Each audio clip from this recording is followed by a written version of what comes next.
continuación queremos invitar muy cordialmente a David Santillán. Él nos compartirá la charla denominada El paisaje y sus derivas.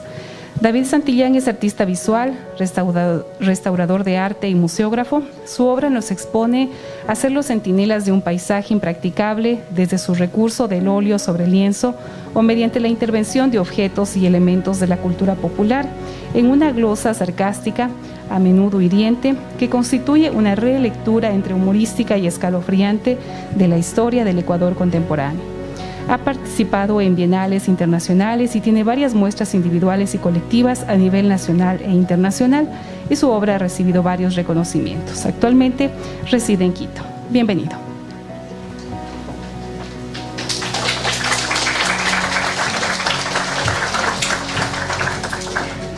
Hola, buenos días. Un gusto estar con ustedes. La presentación que voy a hacer ahora está muy relacionada con mi trabajo artístico. Y dentro de mi trabajo artístico me dedico específicamente a la pintura, óleo, de manera así muy clave en ese tema. Y la idea es tratar de ver, que vean ustedes cómo uno produce la construcción de la imagen, los referentes, cómo se desarrolla la obra, y con ejemplos de mi producción de esta época. Entonces ahorita les voy a presentar. Bueno, empiezo con este dibujito que de pronto ustedes dicen desde el inicio de la representación de las imágenes, del paisaje. Tenemos esta manera de, a lo menos que vivimos en la sierra, de hacer esta representación. Pero se han dado cuenta de dónde viene esa memoria, esa parte de esta memoria que está muy interna en todos nosotros desde chiquitos, de hacer el paisaje, la montañita, el sol, la casita y el arbolito. Es algo que de pronto se ha quedado en nuestra inconsciencia. Y luego todo empieza por este personaje, aquí a lo menos en la zona de América. En lenguajes actuales diría que, por ejemplo, Humboldt fue una especie de influencer, ¿no? Un influencer que hace una publicación viral que se llama Cosmos. Y es una publicación donde que se hace representaciones tanto en la parte histórica, científica, de un montón de lugares de aquí de América. Esta publicación es tan importante que luego se hace motiva a un montón de viajeros en el siglo XIX, XVIII y XIX que vienen para acá a América y hacen una forma de construcción del paisaje. Este es un grabadito de él que se llama La geografía de las plantas, que se le pone como el inicio del tema hasta de la ecología. Es una división en pisos climáticos, de dónde están ubicada la vegetación y cómo está ubicada la fauna y todo ese tipo de elementos, ¿no? Entonces, estos estudios científicos con la parte artística es como de pronto se inicia la forma de construcción del paisaje de aquí local. Él decía, el gran estilo de la pintura del paisaje es el fruto de una contemplación profunda de la naturaleza y de la transformación que se verifica en el interior del pensamiento.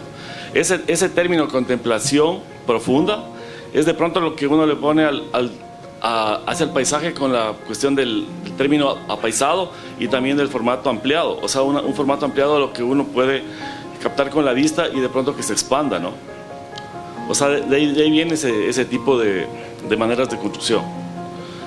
Aquí, este es un grabado de Whymper, donde que de pronto pueden verle, pero de manera un poquito más elaborada, el mismo concepto del boceto del inicio, ¿no? La montaña, la casita, el tema de la escala, y es una manera de cómo de pronto en esas épocas se hacían las publicaciones europeas y cómo se veía a nuestro paisaje, ¿no? Este es del Guagua Pichincha, de grabado, imagínense, bien chévere. Estos ejemplos de esta cuestión entre exótica, entre si me escucha, de esta imagen, ¿no? Por ejemplo, esta es una imagen de lo que Whymper están ya en Guayaquil y se les asoma la iguanita ahí y todo, ¿no? O si no, esta representación de un artista joven de Quito, ¿no? O cómo de pronto eran las páginas de ahí de estas publicaciones. Esta es de Guayaquil, vean ahí el detalle ahí el cocodrilo, de la figura. Entonces, los viajeros, imagínense en esas épocas, bueno, la foto empieza en 1845 aquí, ¿no? Venían con su artista. Su artista era el que hacía y graficaba lo que estaban haciendo, los descubrimientos y todo ese tipo de representaciones. Y eso queda después de acá, ¿no? Y queda como un inicio de la forma de cómo se representa el paisaje. Este es de Eugene Morisot, un francés que estaba en Venezuela, y hacía este registro muy rápido de este dibujo. Ahora les voy a explicar más o menos del tema del paisaje en el Ecuador, cómo de pronto tiene los inicios aquí en nuestra patria, y unas características generales que de pronto hasta ahora, imagínense, hablamos siglo XIX, ¿no? Y hasta ahora de pronto esas características están funcionando en alguna gente que está produciendo paisaje en estas épocas. Es el uso de la perspectiva como imagen en el espacio tridimensional, la educación científica como una faceta importante para la generación del conocimiento, el verismo visual, la nutrición de la mirada, observación de la naturaleza, la mano reproduce lo que el ojo ve, y la decisión de la naturaleza. Claro que tenemos nosotros la mímesis desde la cuestión platónica de representar la realidad, y de pronto la calidad del artista era por representar la realidad lo más fiel que sea. Hace poco teníamos ya una representación de pronto cómo uno puede tener ese referente y estar completamente al contrario, ¿no? Este es un grabado muy interesante, muy chévere, es de Ernest Charton, es del taller de Antonio Salas, y está en una publicación extranjera que hace poco se descubrió. Entonces ahí la anécdota que le dice Charton es: le felicito, maestro, que tenga tantos alumnos. Él le dice: bueno, ¿sabe qué? No son mis alumnos, son mis hijos. Entonces era lleno su taller de sus hijos.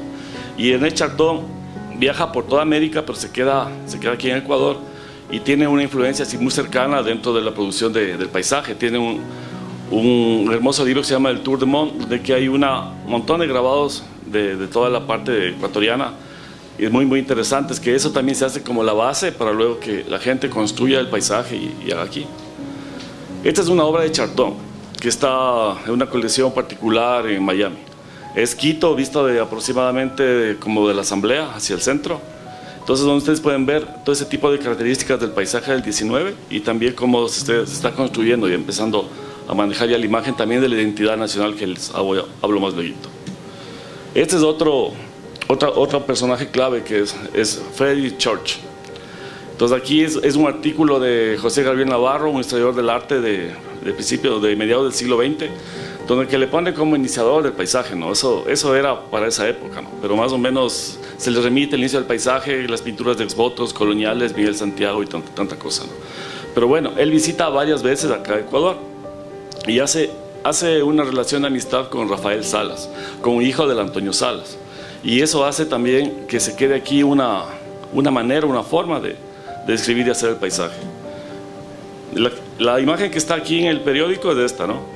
Este cuadrito estaba aquí en el país. Era de la esposa de Navarro. Luego ella le vende al Met hace unos 30, 40 años, y luego está ya en esa colección. Está ahorita en Nueva York. Estas son unas obras de Church que de pronto se han de haber conocido. Es del Cotopaxi erupcionando, hablamos de 1845, 50, pero él le hace una relación como una analogía hacia la guerra civil de Estados Unidos. Pero se dan cuenta la parte entre fantasía, realidad y esa representación bastante fuerte. Y que de pronto sí han de haber conocido muchos ustedes, ¿no? O sea, haber estudiado el corazón de los Andes. Imagínense un cuadro de 3 metros por unos 70 aproximadamente. Entonces George venía acá, hacía unos esquemas, dibujos chiquitos, y luego iba construyendo el paisaje. Pero este paisaje era una construcción, o sea, no existe una referencia real. Entonces la casa era, por ejemplo, una hacienda de Colombia, la cruz era de por acá, los árboles de otro lado, y le va haciendo una composición y arma ese paisaje. Entonces no es de sentido del verismo visual, sino es una creación. O sea, aunque sea realismo, se dan cuenta. O sea, la cuestión de la cita, como decía Emilio, es súper importante en la producción del arte. Una cita es como hacer un texto, agarrar la cita de un lado, de otro lado, y vas construyendo la imagen. Este es un ejemplo, pero imagínense en el siglo XIX. ¿ya? Y con realismo. O sea, no, sí, antes que existan los ismos. Luego, los artistas empiezan a funcionar en el paisaje como una manera de ubicarse al territorio. Entonces, los teponeros se sintieron llamados a participar de una manera frontal y decidida en la constitución de una nueva nación, aspecto que se materializó muy especialmente durante la segunda mitad del siglo XIX, con antecedentes importantes desde el último cuarto de la centuria precedente. Por ejemplo, este cuadro es un cuadro que está en una colección particular, es de Luisa Martínez, está en el Club Tungurahua, y es como de pronto la base, como luego se diseña el escudo. El escudo, bueno, la composición del escudo empieza en 1845 con la Revolución Marista, le ponen como el primer autor conceptual al Olmedo, y luego hacen un concurso en 1900 con varios artistas, y el que gana es el Pedro Pablo Travesari, que era un musicólogo y todo. Entonces, si ven ahí el Chimborazo, el río Guayas, el vapor y todo eso. Luego tienen esta imagen, ¿no? Esta es imagen igual de una colección particular, donde que están las naciones. Pero en esa imagen sincrética, entre la representación colonial siglo XIX. Entonces, donde que tienen ahí ahí están, por ejemplo, está Bolivia, Argentina, Perú, Ecuador. Y cada con su escudito ahí, ¿no? Y con esa representación casi como si fuera una mezcla entre Inca, 19 y todo, ¿no? Entonces, el paisaje empieza para tener esa consolidación también de la nación. Entonces, la gente, los artistas, principalmente los del 19, hacían imágenes locales. Por ejemplo, es del Camino del Inca, de Luisa Martínez. Y va a haber muchos Luisa Martínez, que para mí es una influencia fuerte, ¿no? Un referente fuerte. Este es el Cariguairazo. Hablamos 1905, finales del siglo 1880. Él se muere muy joven en 1907 aproximadamente. Este es del altar. Este es del Chimborazo. En cambio, otro autor, Rafael Troya. En cambio, Troya es otro personaje así súper importante. Él viene a trabajar con Stubel y Reis, dos sabios alemanes, y empiezan a hacer el paisaje, pero ya de la manera descriptiva, pero bajo esquemas, sketch de estos dos sabios franceses. Entonces dicen que, bueno, que ellos fueron que más o menos pulieron su descripción de la forma de trabajar el paisaje. Este es César Villacrés, también es un autor 1920-30, parece de ahora, ¿no?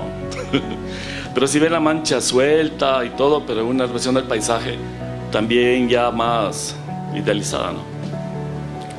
Este es Edgar Grijalva. Era un artista que trabajaba en el proceso de la construcción del ferrocarril, y tiene así estos relatos y estas imágenes, ¿no?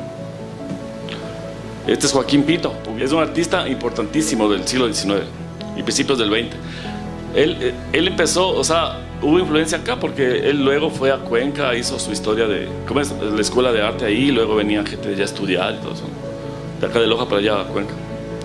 Esta es la laguna de Culebrillas. ¿Se dan cuenta esa soltura del individuo tan chévere? Y luego, eso por decirles como el inicio, el paisaje, y cómo de pronto uno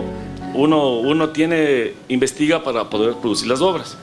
Ahorita les voy a presentar otros referentes, tanto nacionales como internacionales, que también sirven para la formación y para hacer la obra de uno, ¿no? Este se llama Dr. Atl, es mexicano.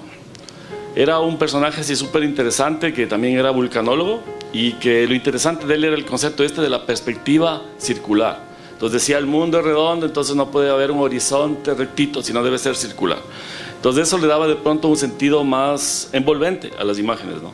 Y se inventaba los colores, que el alcolor, que era una especie entre pastel y óleo y cosas así, ¿no? Es muy importante dentro de ese proceso previo a los muralistas mexicanos, principalmente con Siqueiros, que es el que investiga más y hace un montón de procesos artísticos como la piroxilina, la vinelita, que son de pronto ahora antecedentes de los acrílicos y esas cosas, y están tanta en la influencia de él, de Siqueiros, que por ejemplo hace talleres creativos, y uno de los alumnos era Pollock, y luego hace la acción painting y cosas así, ¿no? Pues imagínense esa influencia, y viene desde estas cosas. Este es Edward Hooper, es un artista norteamericano. que me encanta por ser sutil, sencillo y fuerte, ¿no? En pocos elementos. Entonces, esa áurea melancólica y solitaria de las imágenes, entonces es algo muy interesante como produce este artista, ¿no? Este es un artista ecuatoriano que se llama Mauricio Boer. Es un artista que es muy interesante en el tema de la forma de construcción de las imágenes, las perspectivas y todo, que de pronto es también importante para la producción artística personal. Este es un súper artista que se llama Pablo Cardoso, que para mí es como de las fuentes más interesantes de cómo se ha representado el paisaje de manera contemporánea. Y son ejemplos que les presento acá y cómo de pronto esas imágenes pueden ahí, la obra de él, también producir un referente para la producción artística personal. Este es otro favorito, Edward Turner, artista inglés, siglo XVIII, XIX. Entonces imagínense en esas épocas que ni siquiera había ni el impresionismo y cosas así. El trabajo de la atmósfera era algo importante y hacía unas obras así maravillosas.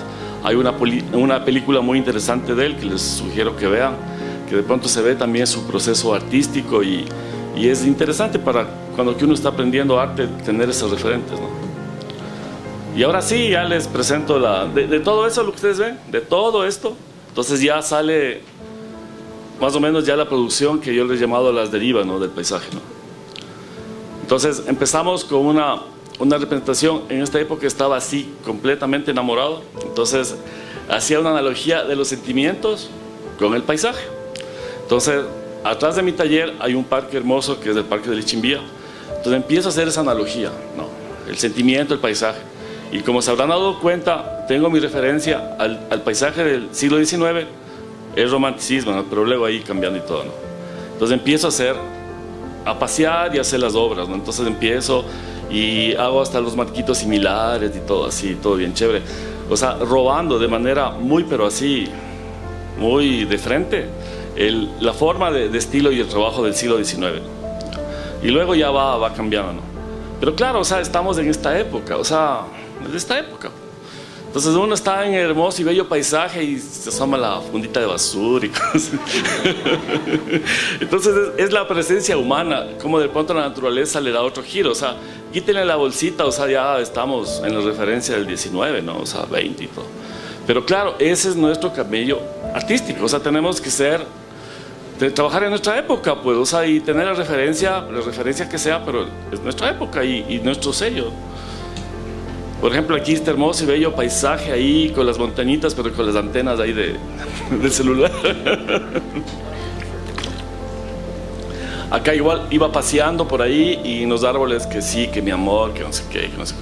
Entonces, como les decía que andaba tan enamorado, entonces después ya estaba enamorado en términos de rompimiento. Entonces esta era como la imagen, ¿no? O sea, esa imagen así media fálica, pero así cortada. Entonces era el rompimiento perfecto, o sea, y dentro de una referencia de la naturaleza y dentro del concepto del paisaje. O sea, es algo muy interesante. Luego ahí, ¿no? La soledad, este se llama, le puse pretencioso. Entonces una imagen hecha con estos brillitos así, estos de colores, y luego en el paisaje, ¿no? Que de pronto está ahí caminando por ese lado.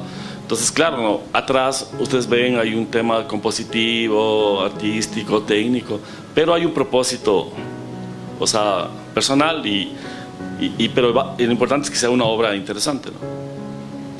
Luego estas obras que ya son grandes, de gran formato y todo igual, ¿no? O sea, todo hermoso, todo bello, y te asoman los cables ahí. Pero claro, o sea, tiene su sentido compositivo, le das la actualidad, pero ya es una obra de paisaje de esta época, pues ya no estamos en el 19, pues. Ahí les pueden ver ahí, al fondo está la ciudad y todo, ¿no? Luego esta es otra deriva. ¿Se acuerdan en la época correísta la gente que estaba cercana del poder que decían el círculo rosa? ¿Se acuerdan? Ya. Entonces había en esas épocas, un poquito antes, era una novedad dentro del campo artístico de recuperación del patrimonio y todo, de unos cuadros, estos cuadritos del siglo XIX, que se encuentran en una colección ahí en Francia, de la Plaza Grande. Entonces ustedes, la parte simbólica, Plaza Grande es el centro del poder, donde que todo se reúne. Entonces están los cuatro lados que está El Palacio Municipal, que ahora bueno, ya no existe, el que está actual se fue derrocado desde los años 60, es de un arquitecto Banderas. La Catedral, tienen el Palacio Presidencial. Si ven el color de la bandera, que es ya otra bandera, no es el tricolor, o sea, hablamos antes de 1830, 1900 aproximadamente, que ya se define eso, y el Palacio Arzobispal. Luego hago esa relectura cuando que voy por allá en esas épocas que sí era bien fuerte toda esta cuestión mediática del correísmo, y la Plaza Grande así llena de sillas blancas y pantallas. O sea, parecía una instalación pero hermosa. Pero yo me imaginaba de pronto ya cuando que no haya los sándwiches, ¿cómo quedará eso en soledad, no? ¿Cómo quedará eso vacío? ¿Cómo ese espacio estará así, o sea, metido de esa forma, o sea, apibrado de sillas, pero ya con esa soledad? Entonces empecé a hacer estas imágenes. Entonces, claro, ahí el tema del color, la temperatura del color, que sea así ese gris, ese azul, o sea, solitario, triste, o sea, que no tenga un sentido de festivo, ¿no? Este proceso. Luego aquí el otro lado, que correspondería al Palacio Arzobispal, también con las sillas y todo. Entonces se dan cuenta como ya tienen otro tipo de simbolismo, parece como tumbas, parece como cosas así cerradas. Es al lado de la catedral.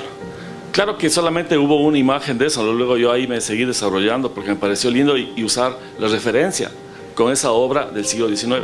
Es muy importante los referentes, o sea, como decía el Emilio, somos nosotros productores de imágenes, estamos inmersos en las imágenes. Gentes normales no van a aguantarse ver 50 imágenes, o sea, estamos en eso todo el tiempo, estamos dedicados al arte. Entonces de eso nosotros lo vamos usando y lo vamos desarrollando por nuestro trabajo artístico. Miren ahí, entonces ahí las pantallitas y todo, y ya tiene otro tipo de carácter, ¿no?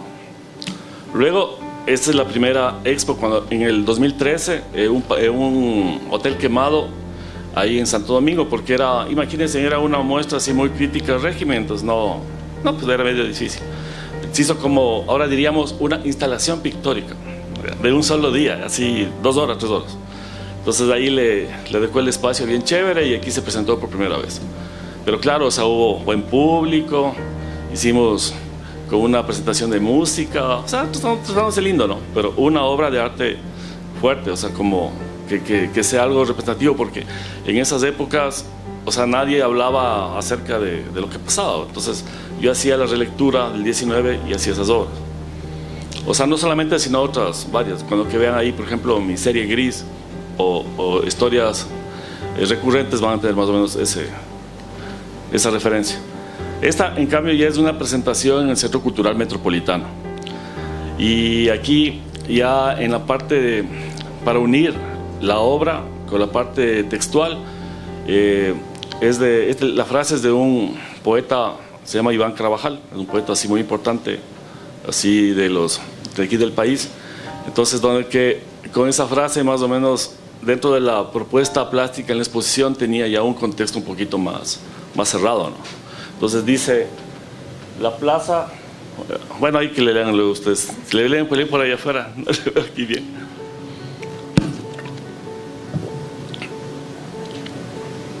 Si le leen. A ver. La plaza grande, enrardecida por una especie de niebla, se llenará de sillas plásticas vacías. El signo irónico de la muchedumbre, vaciada de su fuerza, que adhiera al poderoso en su círculo íntimo de los áulicos representados por un anillo de color rosa. Entonces, funcionaba interesante ya dentro de la propuesta.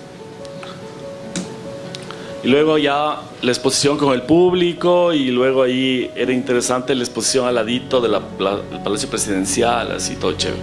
Tuve muchas visitas de los señores trolls. Afortunadamente uno de los jefes trolls era amigo, entonces no había mucho rollo.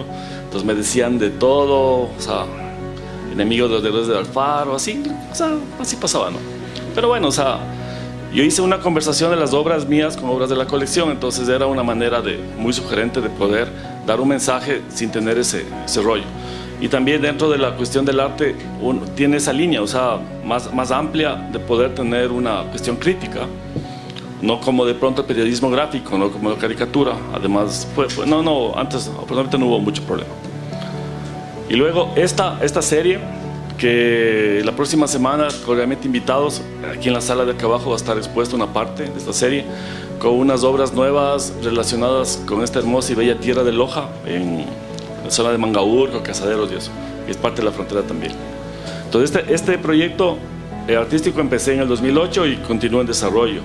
Indaga sobre las zonas de frontera de los países de Iberoamérica, desde el Tierra de Fuego hasta la frontera de México con Estados Unidos. Acciones como espacios de silencio, de ausencia, de contemplación y soledad. Estas son las primeras fronteras, donde que de pronto era más una construcción entre espacial, compositiva y ya del inicio de la propuesta, ¿no? Entonces estos son cuadros de 2 metros por 40 centímetros. Entonces ya la idea de hacerle alargado es justamente a lo que hablamos al inicio, la contemplación, que esté lleno el campo visual, para que sea la imagen que ahora decimos envolvente. Imagínense ahí, miren las imágenes, o sea, los dos puntos, la parte norte de Tijuana y Nogales, o sea, esa agresividad, no saben qué es llegar allá y toparse con la malla esa, y luego la parte de Tierra de Fuego y de la Patagonia. Entonces, estamos en una época de migrantes, ustedes tienen un montón de familias inmigrantes, o sea, en estas épocas otra vez ha vuelto la gente yendo a Estados Unidos, y es bien fuerte, o sea, y aquí esta imagen de acá este es el fin de Iberoamérica, el puntito del mapa, se mete la barrera hacia el mar, y ahí termina, ¿no? Luego, esta es ya la puesta en escena, esta es la exposición en el 2013 en la Flaxo, donde que de pronto ahí se hace este montaje. Entonces ustedes han visto cómo se representa el límite, o sea, dentro de los planos, es una línea entrecortadita. Entonces la idea era hacer lo mismo, esa misma relación, y cada espacio rectangular que ahí está de 2 metros por 40, o sea, era como la línea pero expandida, ¿no? Como que uno tiene una imagen ahí. Ahí tienen ahí la imagen de la exposición. Este de aquí es en el MAC, en Guayaquil. Igual ahí fue enriqueciéndose con obras en cambio ya de la Patagonia. Ahí pueden verle ahí la muestra. Entonces ahí tiene ya, o sea, la puesta en escena es súper importante, ¿no? Ya bien chévere, sutil, limpiecito. Y esta fue en el Museo de Nogales, ahí en Baja California, ¿cómo es? En Sonora. Era 30 metros de la frontera con Estados Unidos, ahí estaba el museíto. Entonces era chéverísimo hacer esa propuesta ahí, en el lugar, o sea, y que la gente le veía eso y decían, bueno, como artista ecuatoriano viene a hacer esto acá, o sea, no entendían, ¿no? Que de pronto para nosotros esa referencia es muy fuerte por la cuestión migratoria y por la parte social que nos incumbe, ¿no? Y aquí están unos ejemplos de algunas obras, les van a ver en vivo ahí la próxima semana, algunas. Esta es la zona de Tijuana, imagínense acá, este puntito de aquí es San Diego, o sea, está bien cercanito, como de aquí ¿cómo será? Ni a Malacate, súper cerca, así puedes ver a San Diego. Esta es la frontera entre Chile y Perú. Este es en la zona de Chiapas, este es el tren La Bestia, no sé si han escuchado, es un tren que le lleva a la gente de Chiapas a Tijuana, y es en esa zona. Este es Tijuana, entonces por ejemplo aquí, ¿no? O sea, se parte de referencia de la imagen, luego hay una deformación para hacerle envolvente, apaisada, y luego, o sea, la parte de la sangre ahí es por todo lo fuerte que es la zona, pues. Pero claro, son elementos ya que tienen contenido ya simbólico, pero por parte, o sea, y parten de una imagen, o sea, de una referencia. Ese es Tijuana. Entonces era muy interesante ver ese graffiti que estaba en la realidad de ese Mickey Mouse, que le atrapa al mexicano y le atrapa ahí algo de dinero y con la carita ahí como que el hueco así, ¿no? Es la idea del sueño americano y todo, ¿no? Dentro de esa barrera que es súper tosca, que les digo que es muy fuerte. Este es de Nogales.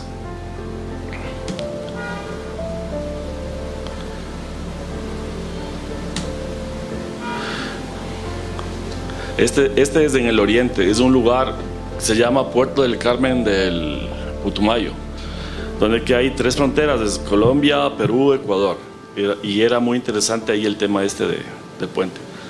Este es lo más septentrional que tenemos de Iberoamérica, y empieza la barrera al mar y tiene esta imagen, ¿no? Entonces aquí localmente han hecho un montón de intervenciones de arte, y esta era como una referencia a una intervención que era un hombre bala que se lanzaba desde el lado mexicano al lado gringo, entonces le recibía con una malla. Entonces yo solamente le dejé el chapuzón del efecto, ¿no? O sea, para que tenga ese movimiento, esa dinámica la imagen. Luego, en este contexto, en el centro de Quito había una cuestión conflictiva bastante fuerte. Ubican la Marín, sí, no, por ahí, la Marín, el censo, esa zona. Entonces la idea era hacer una síntesis de este tema de la frontera, pero así hacerle más sugerente. Entonces usando colores más llamativos, más fuertes, para mejorar esa zona. Esta era la zona. Esta parte de acá es la Tola, es la quebrada del censo, y esto estaba así bien conflictuado. Entonces el arte, la producción artística, la intervención artística también como que mejora un poco el lugar, ¿no? Y luego hice esta propuesta, ya. Entonces es como una síntesis de la frontera pero en colores, ¿no? O sea, pero con el sentido de mejorar la zona. Entonces hasta ahora más o menos ha quedado ahí, y lo interesante es cómo estos lugares ya luego se hacen como paisajes referenciales. Y aquí esta es una obra de un colega artista, Patricio Ponce, que le hace de ese pedacito de obra, ya se hace como un paisaje, parte de los lugares quiteños, ¿no? Me pareció así bien chévere.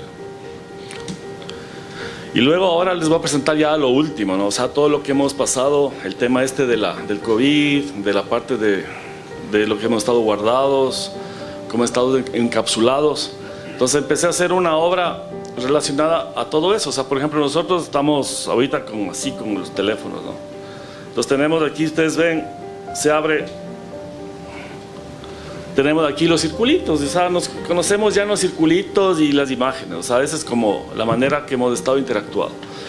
Y también era como de pronto la protección de la máscara, la protección del acrílico, la protección así de la burbuja, y como que nos hemos aislado. Entonces me imaginaba esa realidad que se ha condensado de esa manera, y también esa idea de que ya luego esto se arregle y tengamos el horizonte, el día después, el amanecer, el cielo. O sea, era como ver la ventana por ahí y ver un pedazo de cielo. O sea, como que una necesidad de poder ya tener la libertad. Entonces empezó esta serie, que son obras circulares que están con una burbuja de acrílico.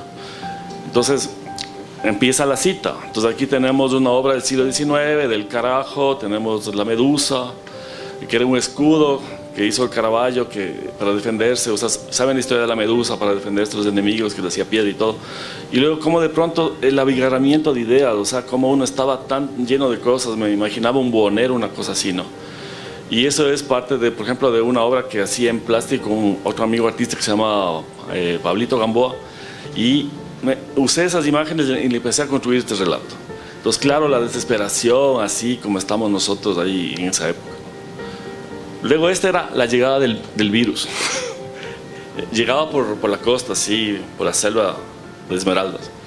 Entonces, igual haciendo citas, ¿no?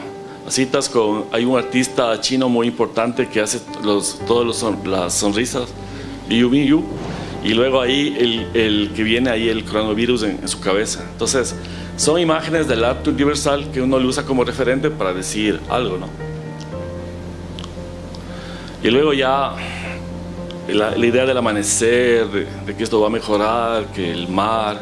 Entonces eran imágenes que yo tenía del fin del mundo, o sea, de la Patagonia, llegando ya al polo, y el amanecer, o sea, eran amaneceres de que algo que funcione. Aquí esto de acá ya decía el milagro, así el rayo, o sea, la idea de que esto mejore. Entonces uno le hace representado de la manera artística. Y ustedes como ven con la fuente del paisaje que les he ido contando. Entonces ahí voy realizando todo este tipo de obras. Entonces que ya tienen otro tipo de connotaciones.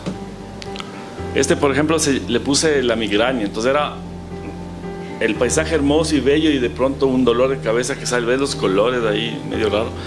Entonces, ¿cómo de pronto eso puede tener ya otra connotación? Claro, se hace una propuesta ya de esta época, pero con ese tipo de recursos. Es lo de ahora, o sea, nuestras antenas Wi-Fi. Eso me subía al Ruco Pichincha y luego me imaginaba, digo, en este espacio maravilloso y todo, una antena, o sea, que de pronto es lo que nos está uniendo. Y claro que también usando la temperatura del color para que sea ese tono medio amarillento, así que tenga ese tono así como desgastado, y lo que ahora es nuestra realidad, ¿no?